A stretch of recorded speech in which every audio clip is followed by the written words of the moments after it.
Today we're going to finish chapter 7 of The Hobbit. And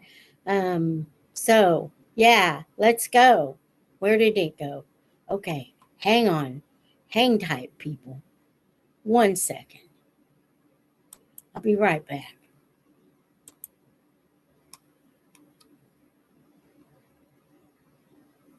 So here we go.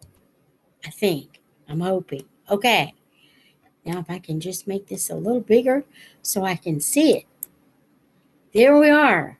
And I'm going to close this page. Maybe. This is just terrible. I wonder if I should just screen share. Maybe I'll do that. I know you don't like it when I screen share, but I'm gonna. Because that's just the way I roll. Okay, let's share screen.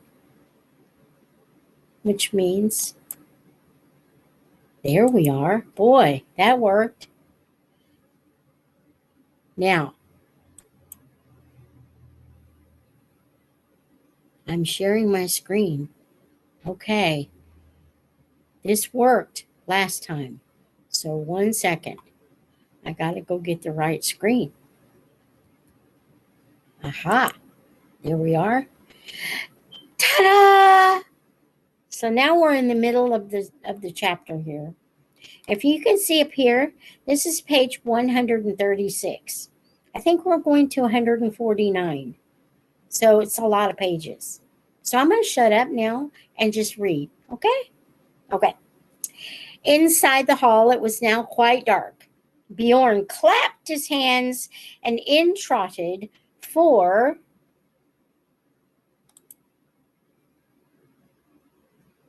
beautiful white ponies and several large, long-bodied gray dogs.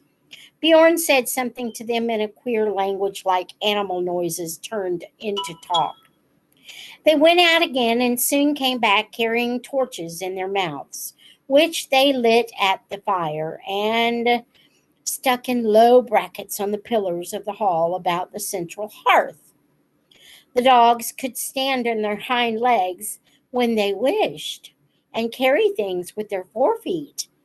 Quickly, they got out boards and trestles from the side walls and set them up near the fire. Bah, bah, bah was heard, and in came some snow white sheep, led by a large coal-black ram. One bore a white cloth embroidered at the edges with figures of animals. Others bore on their broad backs trays with bowls and platters and knives and wooden spoons, which the dogs took quickly and laid on the trestle tables. These were very low, low enough even for Bilbo to sit at comfortably. Beside them, a pony pushed 2 low-seated benches with wide rush bottoms and little short, thick legs for Gandalf and Thorin. While at the far end, he put Beorn's big black chair of the same sort, in which he sat with his great legs stuck far out under the table. These were all the chairs he had in his hall, and he probably had them low like the tables for the convenience of the wonderful animals that waited on him. What did the rest sit on? They were not forgotten.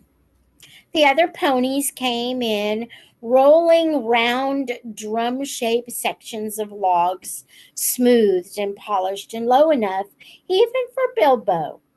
So soon they were all seated at Beorn's table, and the hall had not seen such a gathering for many a year. There they had a supper or a dinner, such as they had not had since they left the last homely house in the west and said goodbye to Elrond. The light of the torches and the fire flickered about them, and on the table were 2 tall red beeswax candles. All the time they ate, Beorn, in his deep, rolling voice, told tales of the wild lands on this side of the mountains, and especially of the dark and dangerous wood that lay outstretched far to the north and south, a day's ride before them. Barring their way to the east, the terrible forest of Mirkwood.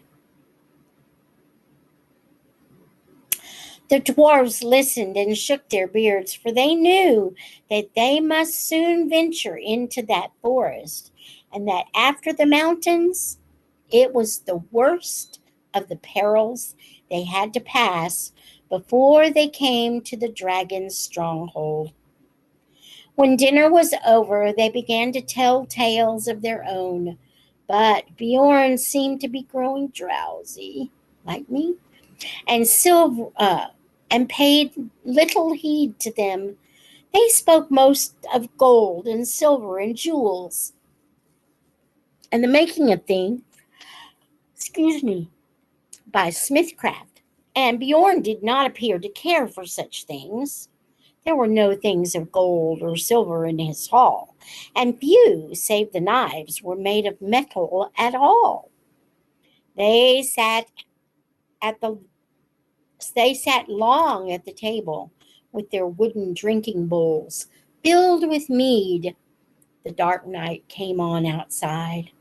The fires in the middle of the hall were built with fresh logs, and the torches were put out.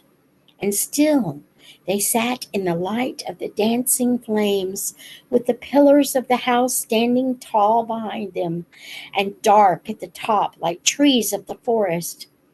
Whether it was magic or not, it seemed to Bilbo that he heard a sound like wind in the branches, stirring in the rafters, and the whoop of owls. Soon he began to nod with sleep, and the voices seemed to grow far away until he woke with a start. The great door had creaked and slammed. Bjorn was gone. The dwarfs were sitting cross-legged on the floor round the fire, and presently they began to sing. Some of the verses were like this, but there were many more, and their singing went on for a long while. The wind was on the weathered heath, but in the forest stirred no leaf. There shadows lay by night and day, and dark things silent crept beneath. The wind came down from the mountains cold, and like a tide it roared and rolled. The branches groaned, the forest moaned, and leaves were laid upon the mold. The wind went on from west to east. All movement in the forest ceased, but shrill and harsh across the marsh, its whistling voices were released. The grasses hissed, their tassels bent.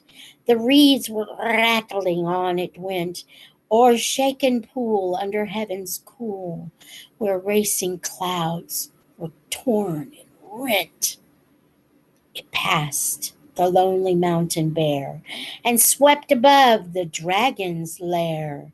There, black and dark, lay boulders stark, and flying smoke was in the air.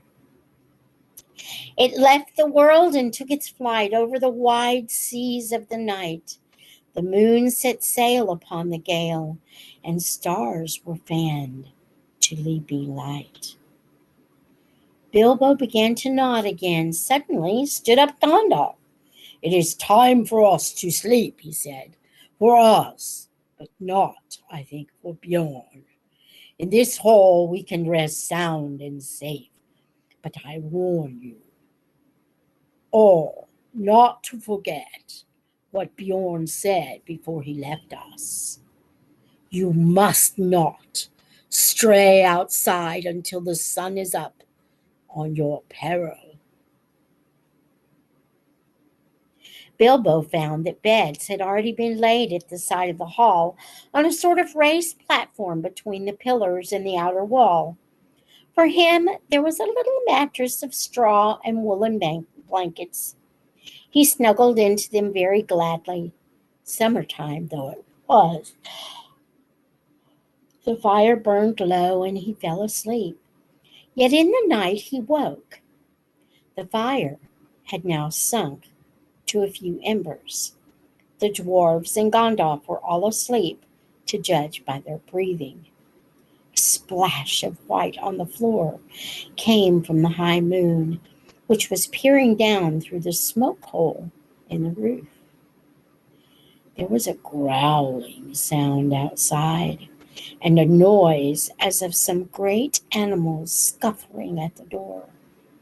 Bilbo wondered what it was, whether it could be Beorn in enchanted shape, and if he would come in as a bear and kill them.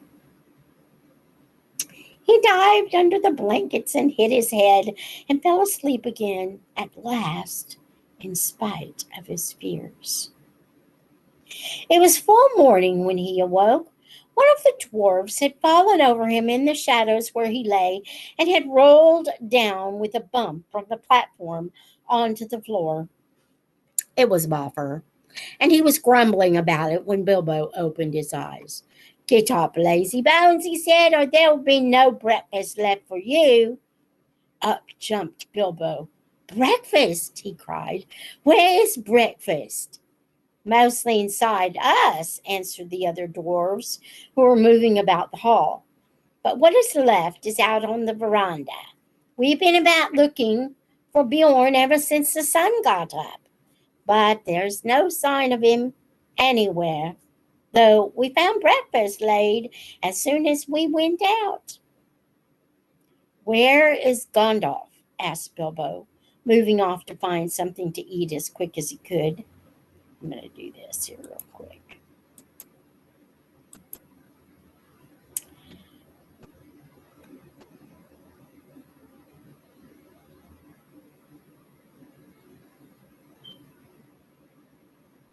"Oh, out and about somewhere," they told him, but he saw no sign of the wizard all that day until the evening. Just before sunset, he walked into the hall where the hobbit and the dwarves were having supper, waited on by Beorn's wonderful animals, as they had been all day. Of Beorn they had seen and heard nothing since the night before, and they were getting puzzled. "Where is our host, and where have you been all day yourself?" they all cried. "One question at a time, and none till after supper. I haven't had a bright bite since breakfast." At last Gandalf pushed away his plate and jug. He had eaten 2 whole loaves, with masses of butter and honey and clotted cream, and drunk at least a quart of mead, and he took out his pipe. "I will answer the second question first," he said. "But bless me, this is a splendid place for smoke rings." Indeed, for a long time they could get nothing more out of him. He was so busy sending smoke rings dodging around the pillars of the hall, changing them to all different shapes and colors, and setting them at last chasing one another out of the hole in the roof. They must have looked very queer from outside, popping out into the air one after another. Green, blue, red, silver, gray, yellow, white, big ones, little ones dodging through big ones and joining into figure eights and going off like a flock of birds into the distance. "I've been picking out bear tracks," he said at last. "There must have been a regular bears meeting outside here last night. I soon saw that Beorn could not have made them all. There were far too many of them, and they were of various sizes too. I should say there were little bears, large bears, ordinary bears, and gigantic big bears, all dancing outside from dark to nearly dawn. They came from almost every direction except from the west, over the river from the mountains. In that direction, only one set of footprints led. None coming, only ones going away from here. I followed these as far as the Karak. There they disappeared into the river, but the water was too deep and strong beyond the rock for me to cross. It is easy enough, as you remember, to get from this bank to the Karak by the ford, but on the other side is a cliff standing up from a swirling channel. I had to walk miles before I found a place where the river was wide and shallow enough for me to wade and swim, and then miles back again to pick up the tracks again. By that time, it was too late for me to follow them far. They went straight off in the direction of the pine woods on the east side of the Misty Mountains, where we had our pleasant little party with the wargs the night before last. And now I think I've answered your first question too, ended Gandalf, and he sat a long while silent. Bilbo thought he knew what the wizard meant. "What shall we do," he cried, "if he leads all the wargs and the goblins down here? We shall all be caught and killed. I thought you said he was not a friend of theirs." "So I did, and don't be silly. You had better go to bed. Your wits are sleepy." The hobbit felt quite crushed, and as there seemed nothing else to do, he did go to bed, and while the dwarfs were singing songs, he dropped asleep, still puzzling in his head about Beorn, till he dreamed a dream of hundreds of black bears dancing slow, heavy dances, round and round in the moonlight in the courtyard. Then he woke up when everyone else was asleep, and he heard the same scraping, scuffling, snuffling, and growling as before. Next morning they were all wakened by Beorn himself. "So here you are still," he said. He picked up the hobbit and laughed. "Not eaten up by wargs or goblins or wicked bears yet, I see." And he poked Mr. Baggins's waistcoat most disrespectfully. "Little Bunny's getting nice and fat again on bread and honey," he chuckled. "Come and have some more." So they all went to breakfast with him. Beorn was most jolly for a change. Indeed, he seemed to be in a splendidly good humor and set them all laughing with his funny stories. Nor did they have to wonder long where he had been or why he was so nice to them, for he told them himself. He had been over the river and right back up into the mountains, from which you can guess that he could travel quickly, in bear shape at any rate. From the burnt wolf glade, he had soon found out that part of their story was true. But he had found out more than that. He had caught a warg and a goblin wandering in the woods. From these he had got news. The goblin patrols were still hunting with wargs for the dwarves, and they were fiercely angry because of the death of the great goblin, and also because of the burning of the chief wolf's nose and the death from the wizard's fire of many of his chief servants. So much they told him when he forced them, but he guessed there was more wickedness than this afoot, and that a great raid of the whole goblin army with their wolf allies into the lands shadowed by the mountains might soon be made to find the dwarves or to take vengeance on the men and creatures that lived there and who they thought must be sheltering them. "It was a good story, that of yours," said Beorn, "but I still like it better now I am sure it's true. You must forgive my not taking your word. If you lived near the edge of Mirkwood, You would take the word of no one that you did not know as well as your brother or better. As it is, I can only say that I have hurried home as fast as I could see that you were safe, and to offer you any help that I can. I shall think more kindly of dwarves after this. Killed the great goblin. Killed the great goblin. He chuckled fiercely to himself. What did you do with the goblin and the warg? Asked Bilbo suddenly. Come and see, said Beorn, and they followed round the house. A goblin's head was stuck outside the gate, and a warg's skin was nailed to a tree just beyond. Beorn was a fierce enemy, but now he was their friend, and Gandalf thought it wise to tell him their whole story and the reason of their journey, so that they could get the most help that he could offer. This is what he promised to do for them. He would provide ponies for each of them and a horse for Gandalf for their journey to the forest, and he would lade them with food to last them for weeks with care, and packed so as to be easy as possible to carry.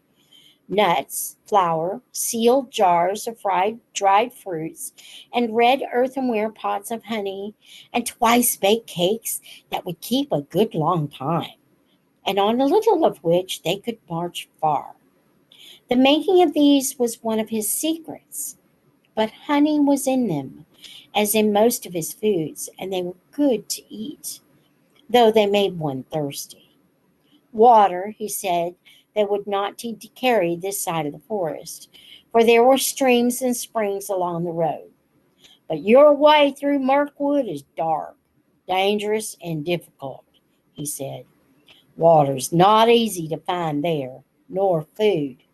The time has not yet come for nuts, though it may be past and gone indeed before you get to the other side. And nuts are about all that grows there fit for food. In there, the wild things are dark, queer, and savage. I'll provide you with skins for carrying water, and I'll give you some bows and arrows, but I doubt very much whether anything you find in Mirkwood will be wholesome to eat or to drink. There is one stream there, I know, black and strong, which crosses the path. That you should neither drink of nor bathe in, for I've heard that it carries enchantment and a great drowsiness and forgetfulness. Come on in, and in the dim shadows of that place, I don't think you will shoot anything, wholesome or unwholesome, without straying from the path. That you must not do for any reason. Hi, I'm back. Um, had a visitor, so now we're back up. I'm not gonna screen share this part. Um, Maybe.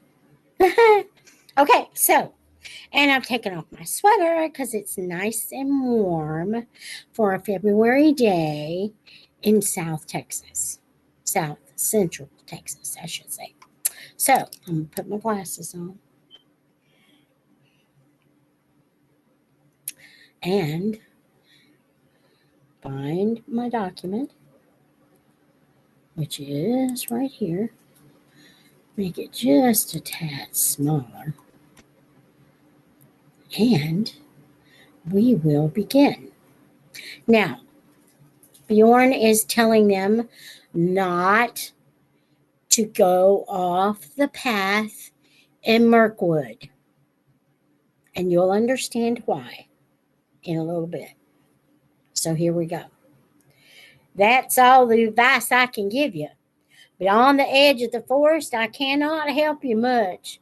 You must depend on your luck and your courage and the food I send with you. At the gate of the forest, I must ask you to send back my horse and my ponies. But I wish you all speed, and my house is open to you if ever you come back this way again. They thanked him, of course, with many bows and sweepings of their hoods, and with many and "At your service, O master of the wide wooden halls." But their spirits sank at his grave words, and they all felt that the adventure was far more dangerous than they had thought. While all the time, even if they passed all the perils of the road, the dragon was waiting at the end. All that morning they were busy with preparations. Soon after midday they ate with Beorn for the last time, and after the meal they mounted the steeds he was lending them, and bidding him many farewells, they rode off through his gate at a good pace. My nose itches. As soon as they left his high hedges at the east of his fenced lands, they turned north and then bore to the northwest. By his advice, they were no longer making for the main forest road to the south of his land. Had they followed the pass, their path would have led them down a stream from the mountains that joined the great river, miles south of the Carrog. At that point, there was a deep ford which they might have passed if they had still had their ponies. And beyond that, a track led to the skirts of the wood and to the entrance of the old forest road. But Beorn had warned them that that way was now often used by the goblins, while the forest road itself, he had heard, was overgrown and disused at the eastern end and led to impassable marshes where the paths had long been lost. Its eastern opening had also always been far to the south of the lonely mountain, and would have left them still with a long and difficult northward march when they got to the other side. North of the Carrock, the edge of Mirkwood drew closer to the borders of the great river.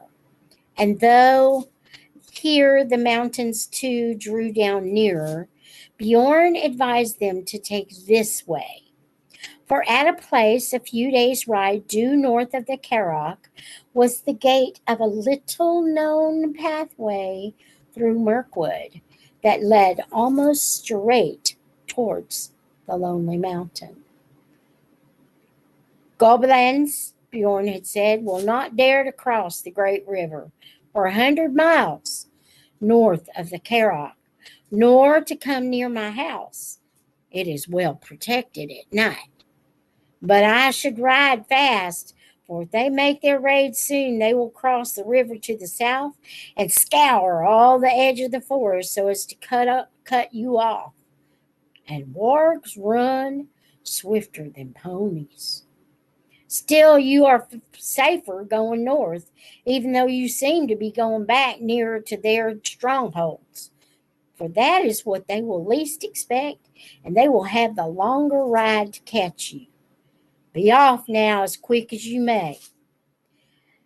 That is why they were now riding in silence, galloping wherever the ground was grassy and smooth, with the mountains dark on their left, and in the distance the line of the river with its trees drawing ever closer.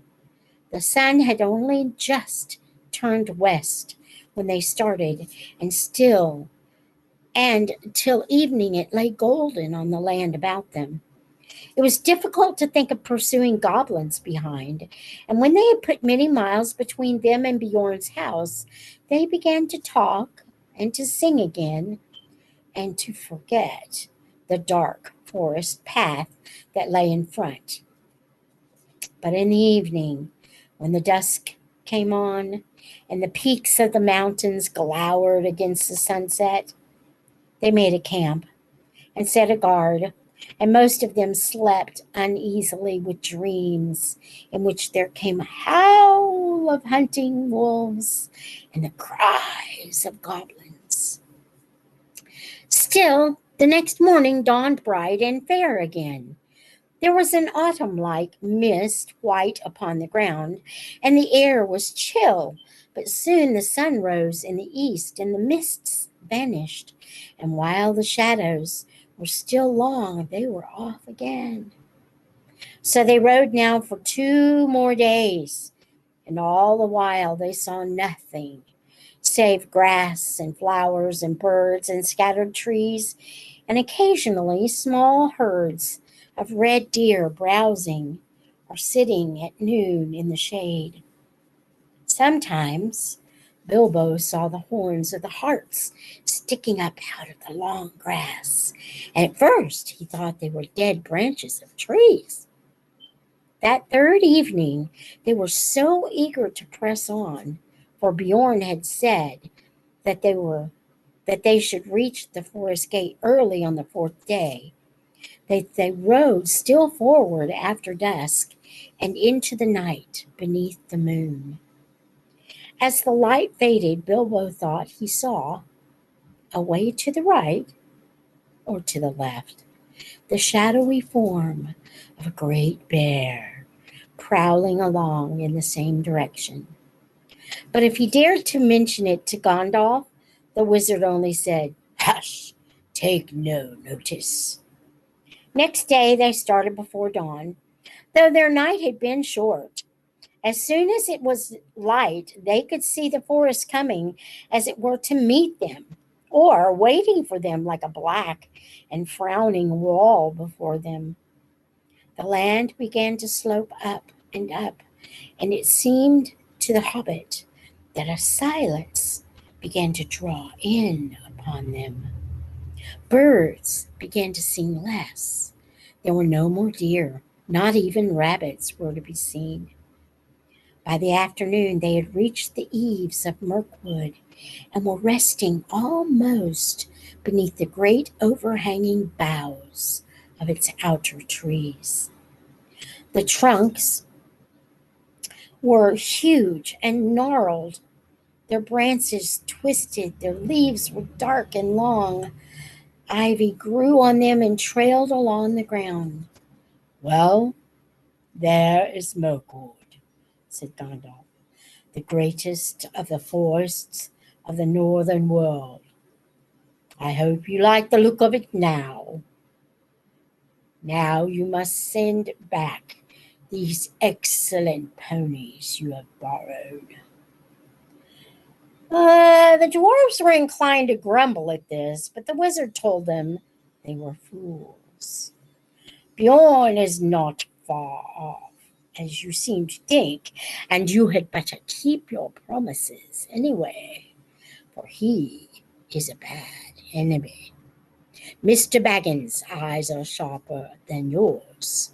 If you have not seen each night after dark a great bear going along with us or sitting far off in the moon, watching our camps, not only to guard you and guide you, but to keep an eye on the ponies too.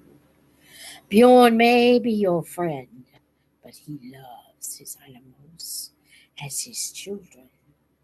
You do not guess what kindness he has shown you in letting dwarfs ride them so far and so fast, nor what would happen to you if you tried to take them into the forest."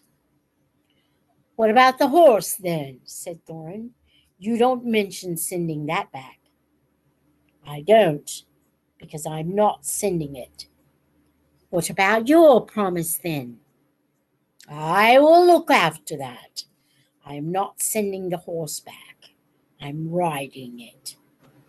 Then they knew that Gandalf was going to leave them at the very edge of Mirkwood, and they were in despair.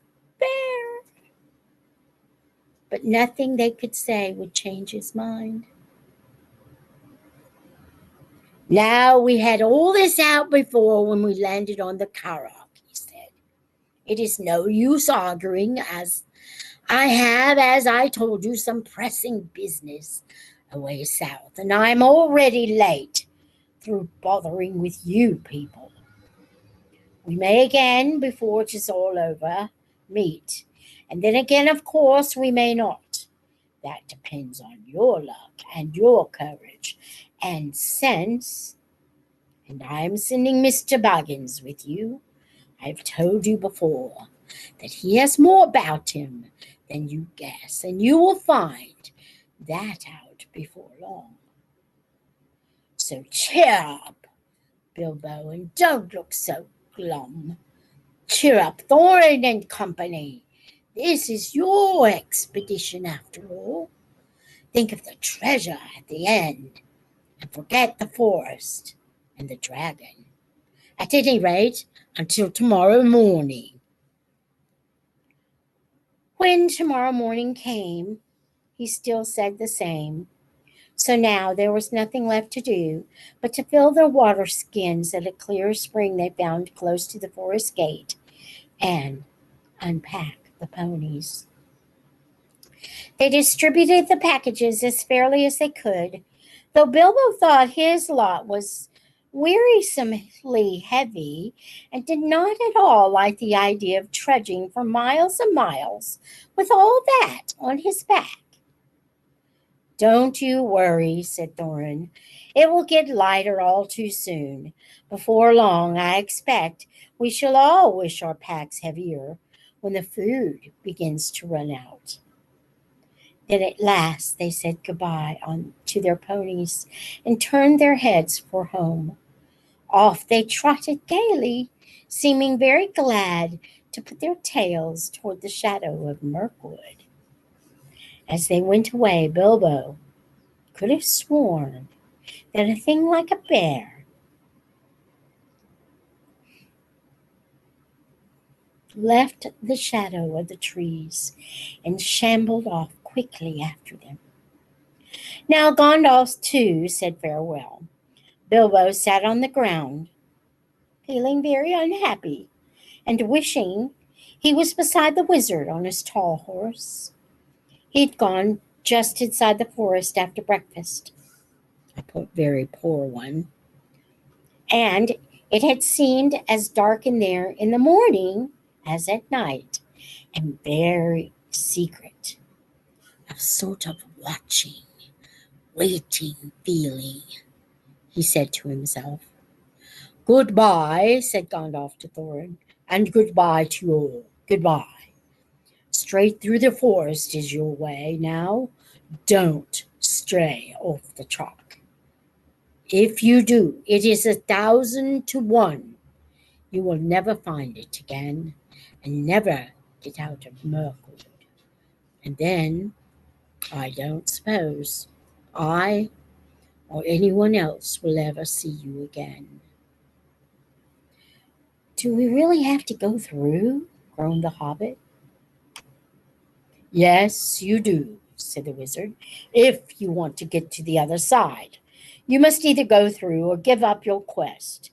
And I am not going to allow you to back out now, Mr. Baggins. I am ashamed of you thinking of it. You've got to look after all these dwarves for me, he laughed. No, no, said Bilbo. I didn't mean that. I meant, is there no way round? There is, of course, if you care to go 200 miles or so out of your way north and twice that south. But you wouldn't get a safe path even then. There are no safe paths in this part of the world. Remember, you are over the edge of the wild now, and in for all sorts of fun wherever you go. Before you could get round Mirkwood in the north, you would be right among the slopes of the Grey Mountains, and they are simply stiff with goblins, hobgoblins, and orcs of the worst description. Before you could get round it in the south, you would get into the land of the necromancer. Even you, Bilbo, won't need me to tell you tales of that black sorcerer. I don't advise you to go anywhere near the places overlooked by his dark tower. Stick to the forest track. Keep your spirits up. Hope for the best. And with tremendous slice of luck, you may come out one day and see the long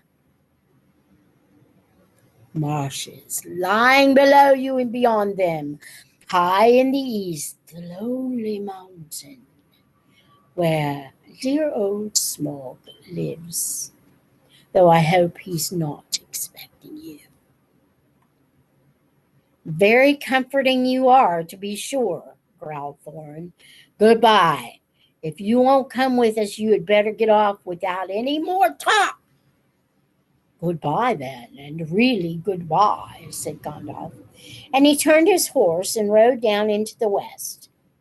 But he couldn't resist the temptation to have the last word. He had passed quite out of hearing.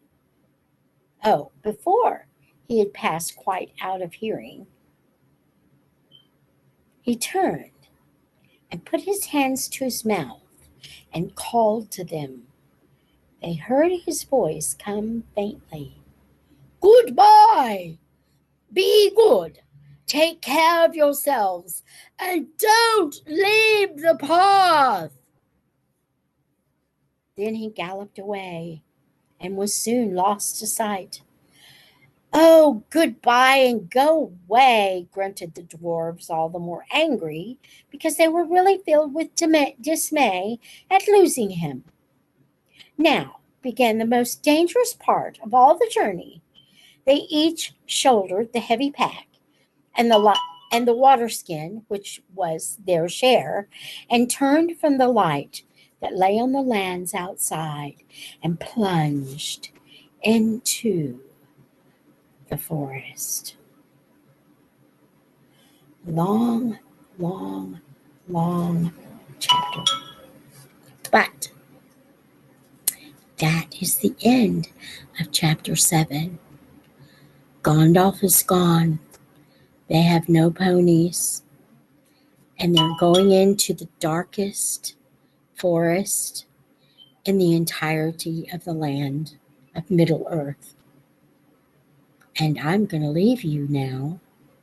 Until next time, may the Lord bless you and keep you.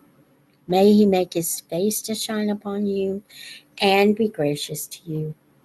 May the Lord lift up his countenance upon you and grant you his peace.